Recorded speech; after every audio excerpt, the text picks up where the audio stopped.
Welcome along to our big match build-up show, and once again in association with the Five Rivers pub down in Beavers Valley for this weekend's fixture as Saints host Claude Puel's Leicester City side this weekend as we try to secure our first 3 points of the season. Also, stay with us and you can find out how you can get another match day discount at the Five Rivers pub before and after the match this weekend, hopefully to put you just in the mood for the bank holiday weekend here in the UK. This episode is absolutely packed.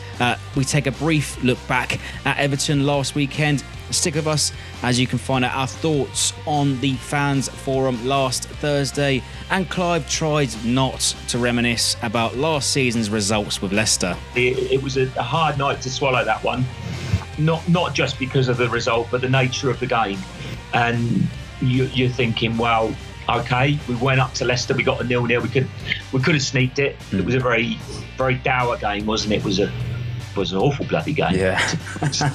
I also get the chance to speak to Phil from the Leicester Fan Channel, 100% LCFC, and he fears the worst for Claude Puel should it all go wrong this season.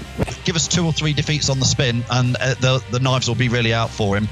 I hope he survives the season, but if we have a dodgy patch at any point or get anywhere down near the bottom 3, he wouldn't survive it, I don't think. So do let us know where you're watching from. Do let us know your thoughts and predictions as the show goes on. This episode will also be available to download on iTunes. We're on there this week, so if you're watching on YouTube, you can click in the card above my head to download it right there. And if you're listening on Anchor, then stick with us right up until the end of the show, as we've got a perfect song fitting for one of our own to play about at the end of the episode. All the links to our other platforms are of course available down in the description below. So let's get on with the show as Clive and I take a look ahead to this weekend's action.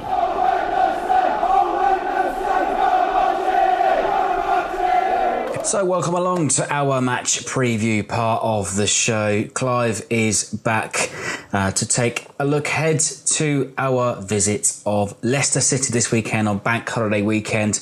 It was rained off with the free ice creams 2 weekends ago, but no sign of a free ice cream this time around. But before we get to Leicester, just a quick look back at the Everton result.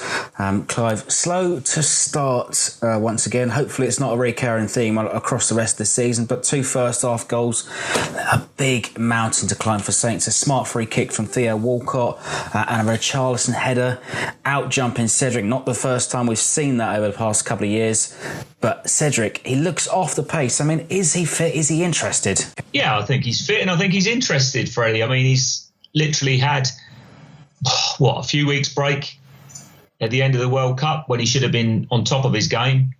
There's always an element of rustiness. It's the team that I'm more worried about, that if we're not going out and competing in the first 20 minutes, because really Burnley could have blown us away early doors, and the same thing you could say on Saturday, that seems to be a very worrying problem to have, that we're not at the races for the first 20, we're not at the paces of the game, and then we grow into a game and we look fine. And so you have to question it. Are we fit enough?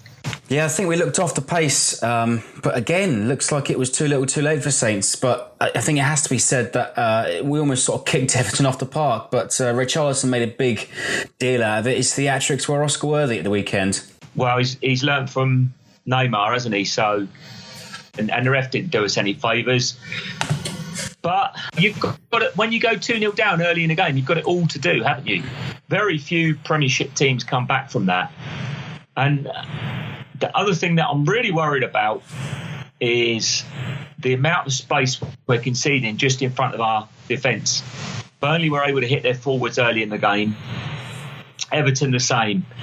And I noticed another thing, second half, where they created a really good situation.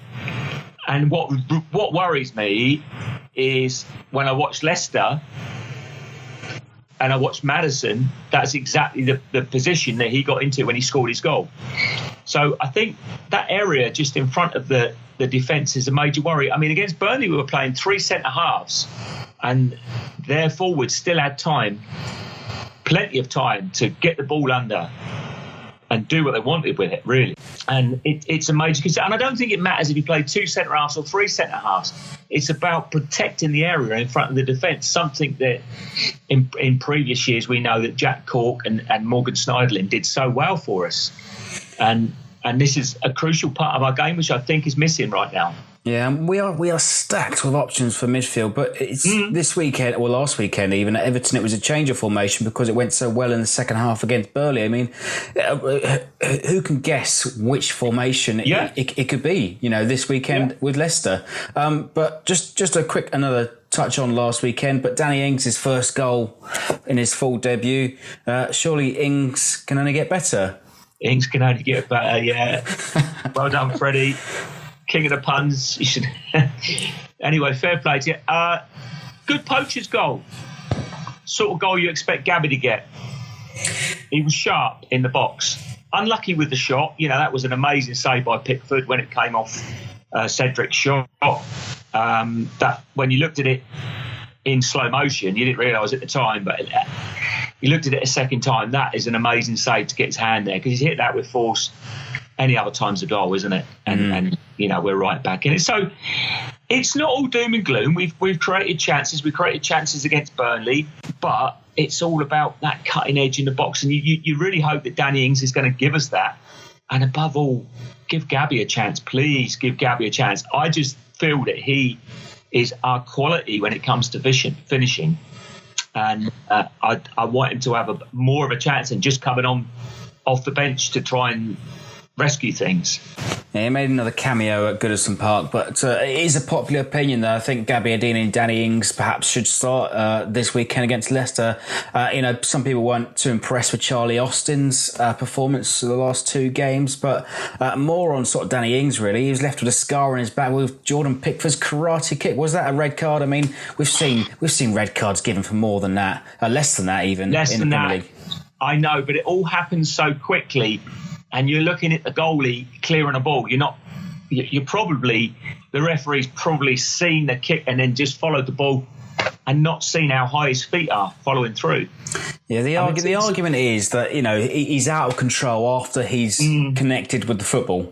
Some you get given, some you don't. It's unfortunate for us we didn't get that. Had our player be doing it, would we be screaming? Would we not say that's a really harsh sending off if he got sent off? It's a tough one. It's a tough one because he has played the ball first, but in the letter of the law, he clearly is out of control. Well, I'm sure we can let the viewers and the listeners decide whether it should have been a red card, and I'm sure you can go over to other podcasts to listen to their review as well.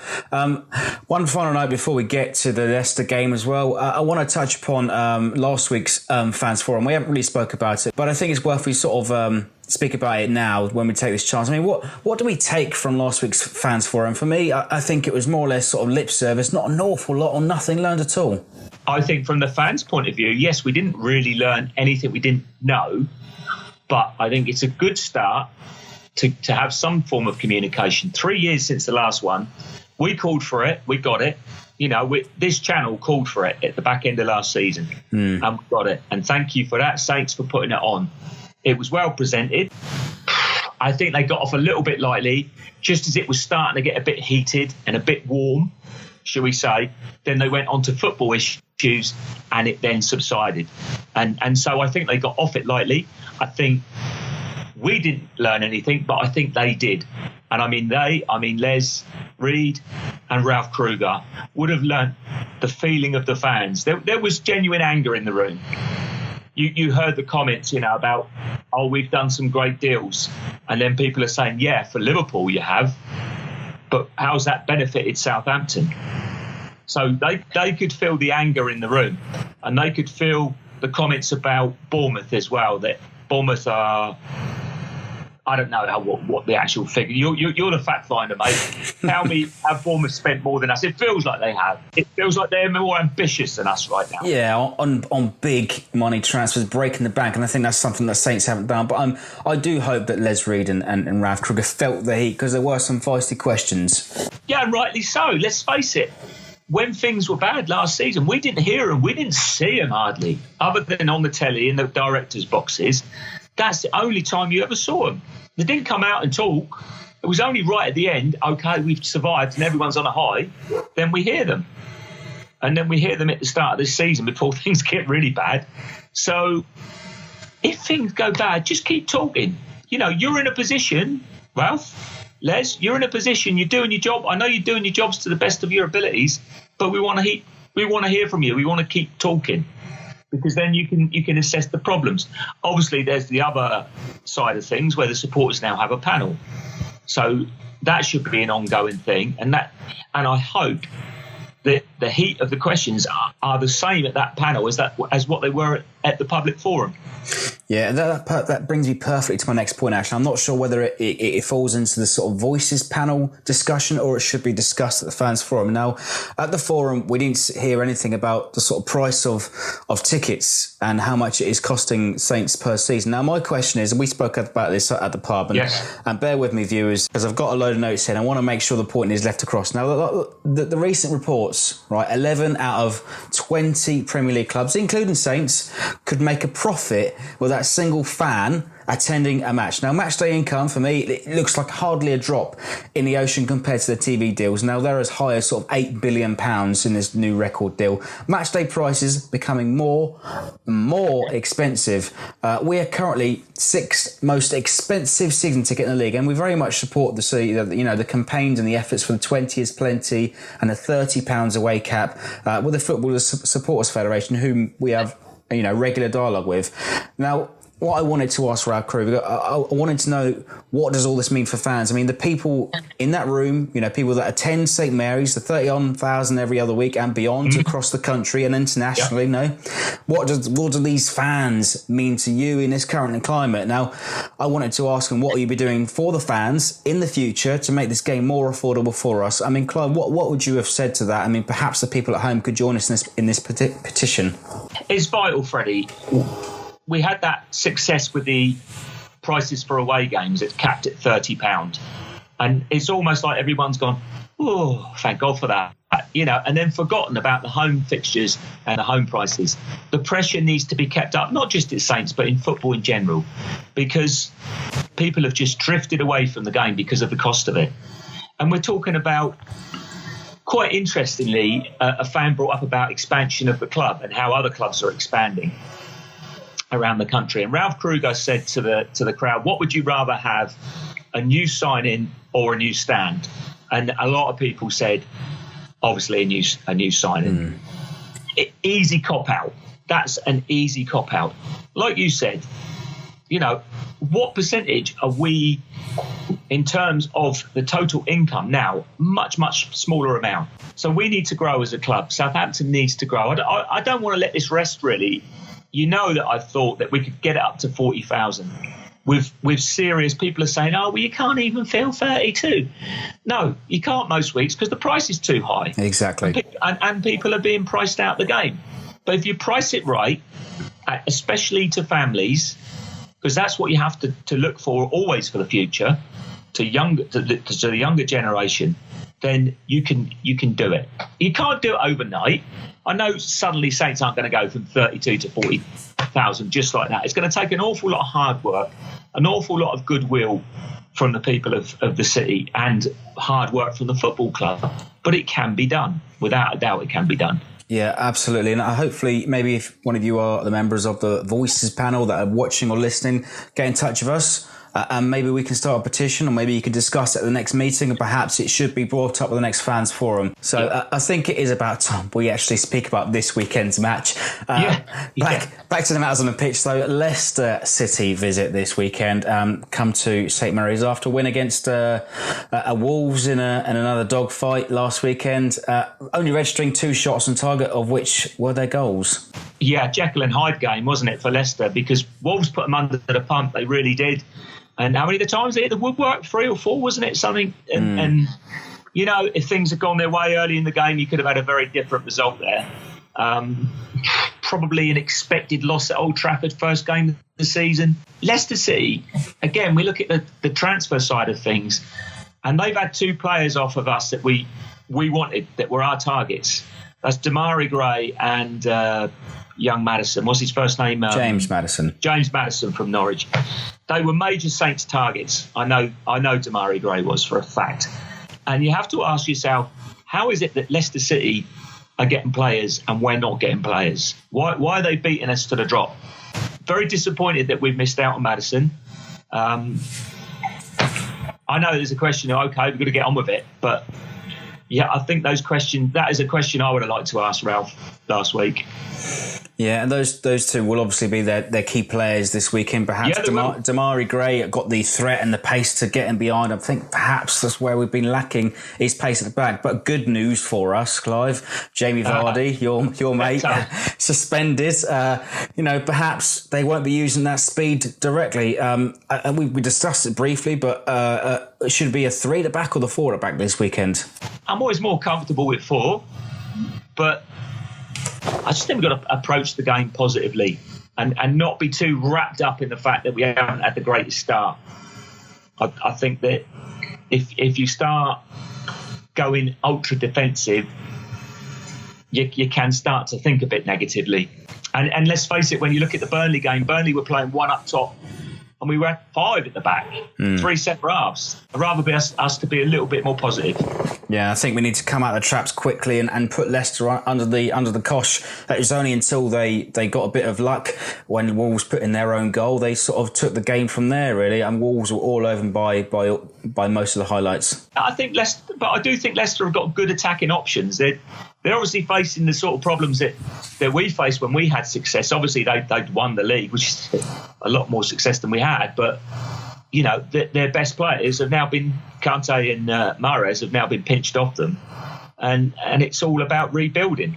So they're in a quite a similar position to ourselves, I think, but they do look a bit more positive, I have to say. Well, they started to rebuild around December when they come down and humiliated us when Klopp returned. Let's hope it's not a repeat of that. You are absolutely, Freddie. It was a hard night to swallow, that one. Not just because of the result, but the nature of the game. And you're thinking, well, okay, we went up to Leicester, we got a 0-0. We could have sneaked it. It was a very, very dour game, wasn't it? It was an awful bloody game. Yeah. But we got a point. A point's a point. Let's hope that on Saturday we can be a lot more positive and go for it.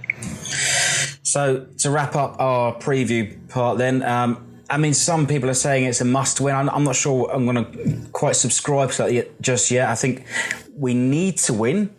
Perhaps if we don't win, there's a bit of anxiety in the camp. Of course there is. Of course, it's all about putting points on the board early in the season. With what happened at the back end of last season, with us finishing, just 1 off the relegation places, it's all up there, mate. It's all about confidence. Just winning a few games of football would be good for Saints, good for the fans, because I just read so much doom and gloom about Saints. It's almost like, who are we supporting? And a win on Saturday would certainly lift some spirits. So what's your score prediction then, Clive? I actually think it's going to be a draw, Freddie, after all. Sorry, guys. 1-1 or 2-2. I do. I think Leicester are decent. I do. I think it's one thing with the Burnley game. I thought we came back really, really well. But in that last 10 minutes, when you could, when Burnley's legs were going a little bit, we didn't go for the jugular. And that worries me. That worries me because it's almost like when you see a chance, take it. And I think Saints have got to get far more ruthless. But I'm all for giving Gabby a chance. I'd love to see him up there with Danny Ings and his football ability. I like the way that Ings gets into spaces without the defenders even noticing. He's very clever, and I'd like to think with Gabby alongside him, that could be a potent threat because that's what we need. We didn't score goals last season, Freddie. We need to address that problem, and if we don't, it's Groundhog Day, mate. So that problem needs to be addressed. Yeah, absolutely. And I hope we do come out of the traps quickly.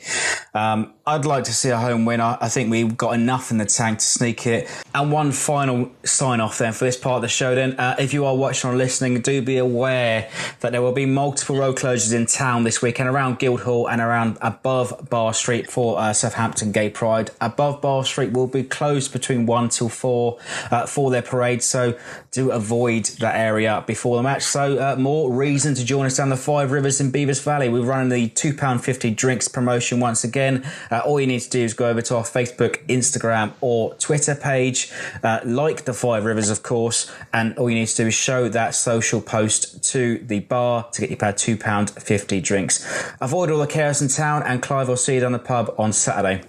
See you, Freddie. All the best.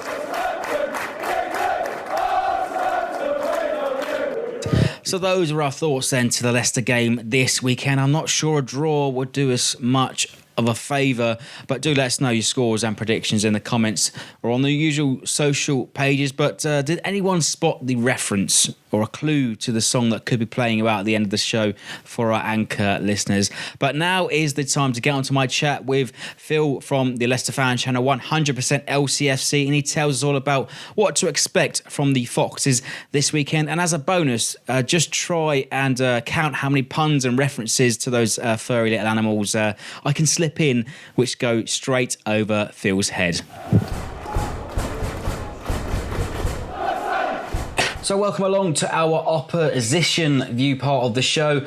This weekend, Saints host Leicester City back at St Mary's, looking for their first win of the season. So here to tell us all about why Foxes never quit. The slogan from a couple of years ago. We talked about slogans last time, but it's Phil from 100% LCFC. Thanks for joining me once again, mate.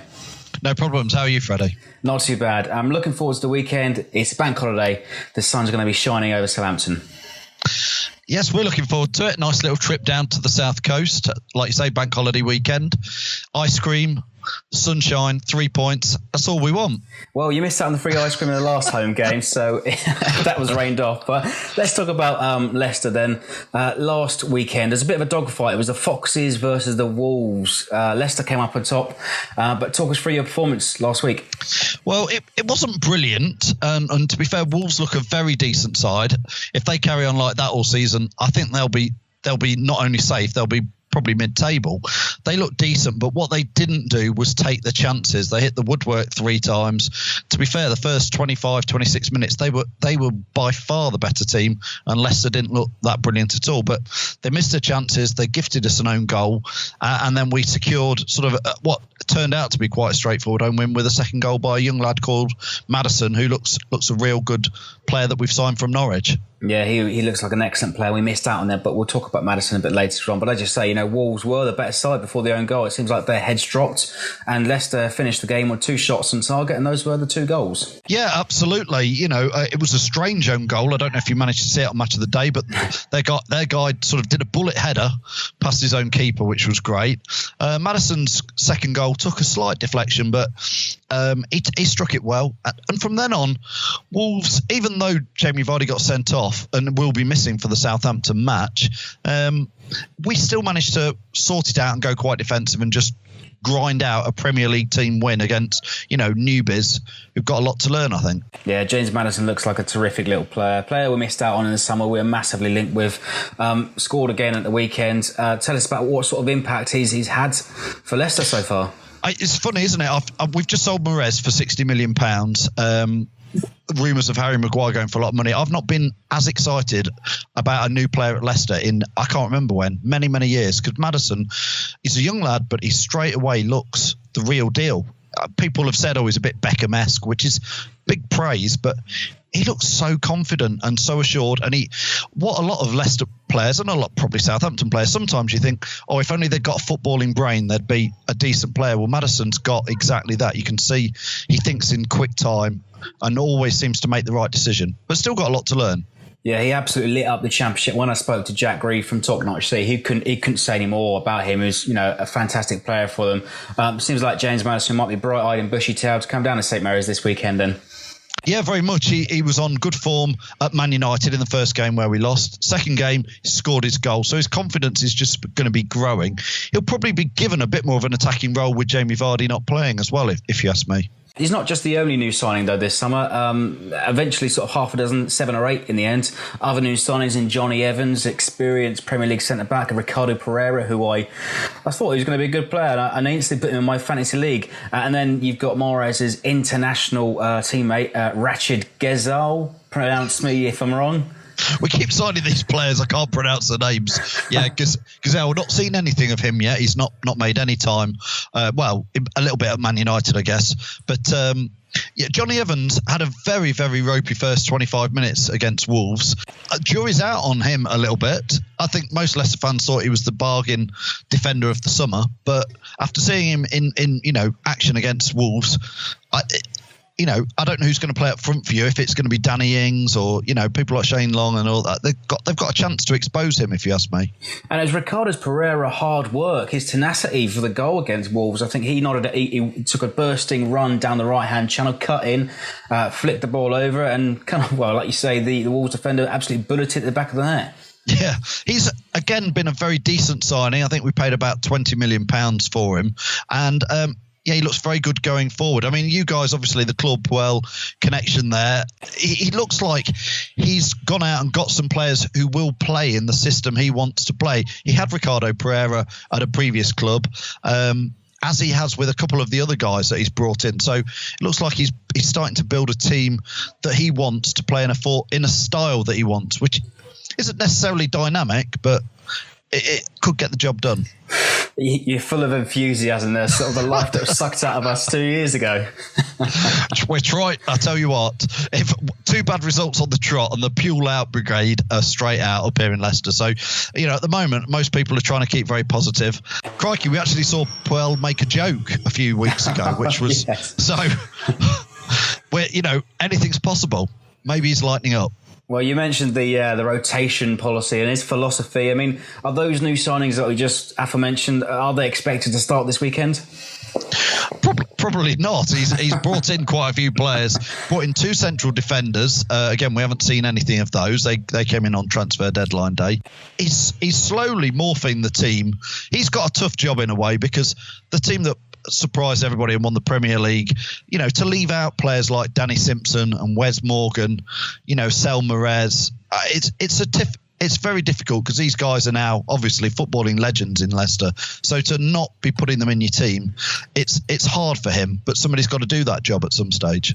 But one characteristic as well that he kind of ticked a box at Southampton is the youth policy. He needed to bring through a couple of youngsters, and a player you didn't mention just there, but Christian Fuchs still hasn't played this year. I think his time at Leicester end of last season kind of tailed off, and you've seen the emergence of Ben Chilwell. Yeah, he's definitely does like young players. Ben Chilwell can make mistakes again. Plays at left back. It could be an area you guys expose. 8 times out of 10 he does it right, but there is that 1 or 2 times he will make the wrong call. Nearly passed it by Kasper Schmeichel against Wolves, where he really wasn't under the pressure to do it, just to mix up. But he can make that error, Ben Chilwell, but could be a future England player according to a lot of fans. And I think he's in the same age group as James Maddison, so hopefully, those two, maybe they get along quite a bit. But it was 4 changes in the previous game from the opening game. I mean, we've already mentioned the rotation policy, so what's the selection going to be this weekend? Well, I think the big one is Jamie Vardy is out. He's with his red card on Saturday. So the main threat, the guy who gets virtually all our goals, is not going to be there. So that'll mean we have to rejuggle things around slightly. We'll probably put Iheanacho in up front to sort of replace Vardy. We can't second guess who he's going to pick. Saturday's team, we were highly surprised that he put in Mendy, but he had a great game. Formation, he seems to be playing around a little bit with a sort of a 4. Well, I can't even say it sometimes, because it's like a 4-3-2-1 sometimes, and it's a 5. I quite like the fact that he does seem to be a bit of a tactician. He is a philosopher, from what we sort of understand. I think we'll go as far as that, though. But Jamie Vardy, suspension 3 matches. Was it deserved? I think, obviously, the jury is out on that one. I think he out of control off the ground. Yeah, from where I was in the ground, it looked a red card, but I was quite a long way away.